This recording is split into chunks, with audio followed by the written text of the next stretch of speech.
Welcome to easy spoken English lessons by free learners corner. இன்று spoken இங்கிலீஷில் ஆக முக்கியமான ஸ்டில் எட் எப்படி யூஸ் பண்ணுறேன்னு பார்ப்போம்.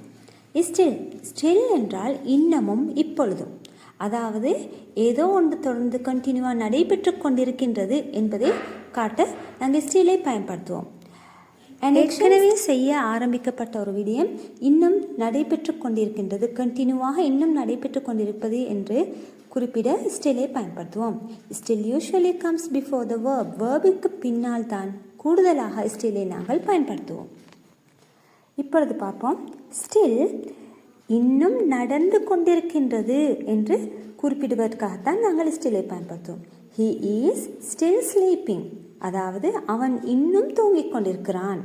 அவன் ஏற்கனவே தூங்கிவிட்டான், இன்னும் இப்பொழுதும் தூங்கிக் கொண்டே இருக்கிறான் என்பதை குறிப்பிட நாங்கள் ஸ்டிலை பயன்படுத்துவோம்.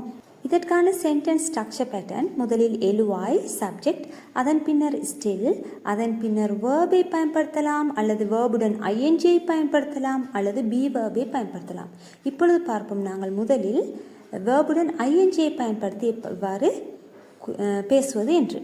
ஹி அவன் எழுவாய், இஸ் ஸ்டில், அதன் பின்னர் பாருங்க ஸ்லீப் என்ற வேர்பிற்கு ஐஎன்ஜியை சேர்த்து ஸ்லீப்பிங் என்று போட்டிருக்கிறோம். அவன் இன்னும் தூங்கிக் கொண்டிருக்கிறான். He is still sleeping. They are still waiting, அவர்கள் இன்னும் காத்திருக்கிறார்கள். அவர்கள் காத்திருப்பதை நிறுத்தவில்லை, இன்னும் காத்திருக்கிறார்கள். I am still thinking about it, அதை பற்றி நான் இன்னும் யோசித்துக் கொண்டிருக்கிறேன். ஏற்கனவே யோசிக்க ஆரம்பித்து விட்டேன், இன்னும் யோசித்துக் கொண்டிருக்கிறேன். I am still thinking about it. அடுத்தது they are still talking என்றால் பேசிக்கொண்டிருத்தல். அவர்கள் இன்னும் பேசிக்கொண்டிருக்கிறார்கள். They are still decorating the classroom, அவர்கள் இன்னும் வகுப்பறையை அலங்கரித்துக் கொண்டிருக்கிறார்கள். டெக்கரேட்டிங் என்றால் அலங்கரித்தல். இப்பொழுது நாங்கள் வேர்புடன் ஐஎன்ஜியை தான் பார்த்தோம். இப்போது நாங்கள் பார்ப்போம் எழுவாய், அதன் பின்னர் ஸ்டில், அதன் பின்னர் வேர்ப் சேர்ந்தால் எப்படி நாங்கள் பேசுவது என்று. ஐ என்றால் எழுவாய், அதன் பின்னர் ஸ்டில், அதன் பின்னர் பாருங்கள் வேர்ப், அதாவது வினைச்சொல். ரிமெம்பர் நினைவில் வைத்திருத்தல் போன்ற வினைச்சொற்களை பயன்படுத்தி இவ்வாறு பேசுவது என்று. I still remember you, நான் இன்னும் உன்னை நினைவில் வைத்திருக்கிறேன். They still study the same subject, அவர்கள் இன்னும் அதே பாடத்தை படிக்கிறார்கள். He still believes என்றால் நம்புதல். He still believes me, அவன் இன்னும் என்னை நம்புகிறான். They still play cricket every evening, அவர்கள் இன்னும் தினமும் மாலையில் கிரிக்கெட் விளையாடுகிறார்கள். Every evening என்றால் தினமும் மாலையில். பிலீவ்ஸ் என்றால் நம்புதல். she still wants என்றால் தேவை. she still wants to learn English, அவள் இன்னும் ஆங்கிலம் கற்றுக்கொள்ள விரும்புகிறாள். அவளுக்கு இன்னும் தேவையாக இருக்கிறது ஆங்கிலம் கற்றுக்கொள்ள. she still wants to learn English. he still needs help, அவனுக்கு இன்னும் உதவி தேவை. need என்றால் இங்கு தேவை என்று அர்த்தம். He still needs help, அவனுக்கு இன்னும் உதவி தேவை. We still follow the same rules. Same என்றால் அதே, rules என்றால் விதிகள். We still follow, நாங்கள் இன்னும் பின்பற்றுகிறோம். Follow என்றால் பின்பற்றுதல். The same rules, நாங்கள் இன்னும் அதே விதிகளை பின்பற்றுகிறோம். You still speak very softly. Very softly என்றால் மிகவும் மெதுவாக, நீ இன்னும் மிகவும் மெதுவாக பேசுகிறாய். அடுத்தது பார்ப்போம்.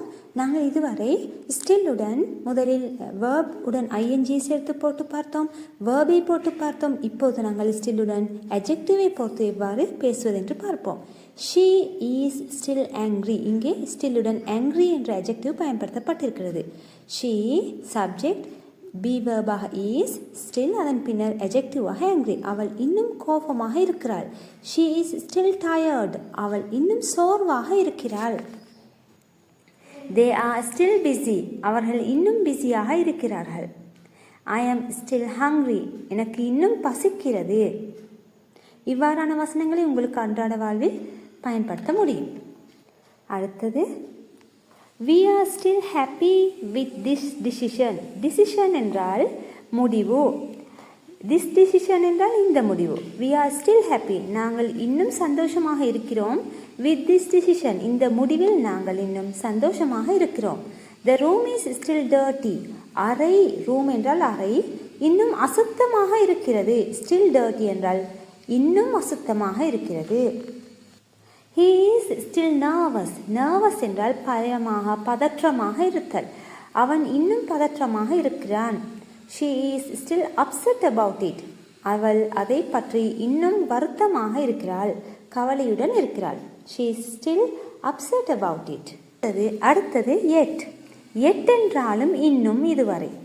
ஆனால் நாங்கள் yetஐ பயன்படுத்துவது நெகட்டிவ் அல்லது கொஷன்ஸ் ஃபார்ம்களுக்கு, அதாவது ஒன்று இன்னும் நடைபெறவில்லை, நடக்கவில்லை, நடந்ததா போன்ற கேள்விகளை கேட்பதற்கு yetஐ பயன்படுத்துவோம். yet எப்போதும் வசனத்தின் கடைசியிலேயே வரும். ஆனால் ஸ்டில் நாங்கள் பாசிட்டிவ் ஃபார்ம்ஸ்களை குறிப்பிடவும் பயன்படுத்துவோம். yetஐ நெகட்டிவ் மற்றும் கொஷன்ஸ் ஃபார்ம்களுக்கே பயன்படுத்துவோம். yetஐ நாங்கள் வசனத்தின் இறுதியில் மாத்திரமே பயன்படுத்த வேண்டும். இதற்கான ஸ்ட்ரக்சர் பேட்டர்ன் முதலில் எழுவாய், அதன் பின்னர் ஹேவ் அல்லது ஹேஸ், அதன் பின்னர் நாட் சேர்க்கிறோம் ஏனென்றால் நெகட்டிவ் ஃபார்மை குறிப்பிடுவதற்காக. அதன் பின்னர் வேர்பின் V3 ஃபார்ம், அதாவது பாஸ்ட் பார்ட்டிசிபல் ஃபார்மில் நாங்கள் பயன்படுத்த வேண்டும். அதன் பின்னர் yet. she hasn't called me yet அவள் இன்னும் எனக்கு ஃபோன் பண்ணவில்லை. இங்கே பாருங்கள், எழுவாயா she has not hasn't, அதன் பின்னர் called me yet அவள் இன்னும் எனக்கு ஃபோன் பண்ணவில்லை. I haven't eaten yet நான் இன்னும் சாப்பிடவில்லை. she hasn't finished yet அவள் இன்னும் முடிக்கவில்லை. the bus hasn't come yet bus இன்னும் வரவில்லை. hasn't என்றும் குறிப்பிடலாம். the bus hasn't come yet bus இன்னும் வரவில்லை. அடுத்தது they haven't decided yet. decided என்றால் முடிவு செய்தல். they haven't decided yet அவர்கள் இன்னும் முடிவு செய்யவில்லை. ஆகவே yetஐ நாங்கள் not done until now, அதாவது நெகட்டிவ் மீனிங்கை தருவதற்காக பயன்படுத்துவோம். இப்பொழுது நாங்கள் பார்க்க போகிறோம் கொஷன் ஃபார்மில் எப்படி yetஐ பயன்படுத்தலாம் என்று. அதற்கான ஸ்ட்ரக்சர் பேட்டர்ன், ஹேவ் அல்லது ஹேஸை வசனத்தின் முதலில் கொண்டு வந்து சேர்க்க வேண்டும். நாங்கள் நெகட்டிவ் ஃபார்மிற்கு சப்ஜெக்டுக்கு பின்னால் ஹேவ் ஹேஸை பயன்படுத்தினோம். கொஷன் ஃபார்மிற்கு வினா வாக்கியத்திற்கு ஹேவ் அல்லது ஹேஸை சப்ஜெக்டுக்கு முன்னால் கொண்டு வந்து பயன்படுத்த வேண்டும். ஹேவ் ஹேஸ், அதன் பின்னர் சப்ஜெக்ட், அதன் பின்னர் வேர்பின் V3 ஃபார்ம், அதன் பின்னர் yet. Have you eaten yet நீ இன்னும் சாப்பிட்டாயா, இன்னும் நீ சாப்பிட்டாயா என்று குறிப்பிடுகிறார். நெகட்டிவ் ஃபார்ம், அதாவது இல்லையா என்று, வரவில்லையா என்று கேட்பதற்காக நாங்கள் எவ்வாறு பயன்படுத்துவது என்றால், முன்னால் கொண்டு வந்து ஹேஸ் அல்லது ஹேவுடன் நொட்டை சேர்த்த வேண்டும்.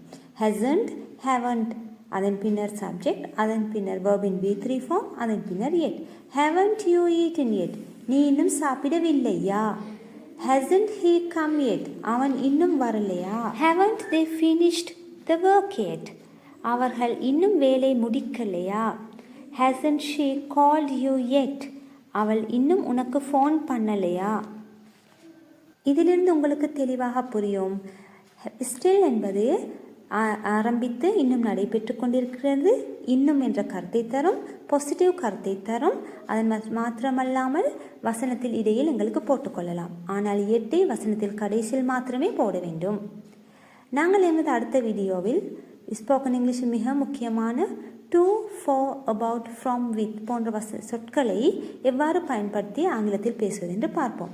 to என்றாலுக்கு, for என்றாலுக்காக, about என்றால் பற்றி, from என்றால் இருந்து, with என்றால் உடன். இவ்வாறு இது மிகவும் முக்கியமானது. இவ்விதை எப்படியான இடங்களில் பயன்படுத்த வேண்டும் என்பதை அடுத்த வீடியோவில் கிளியராக நாங்கள் படிப்போம். ஆகவே இதுவரை சப்ஸ்கிரைப் செய்யாதவர் சப்ஸ்கிரைப் செய்யவும். Don't forget to subscribe our channel, like and share. For more useful videos, stay connected with us. Thank you.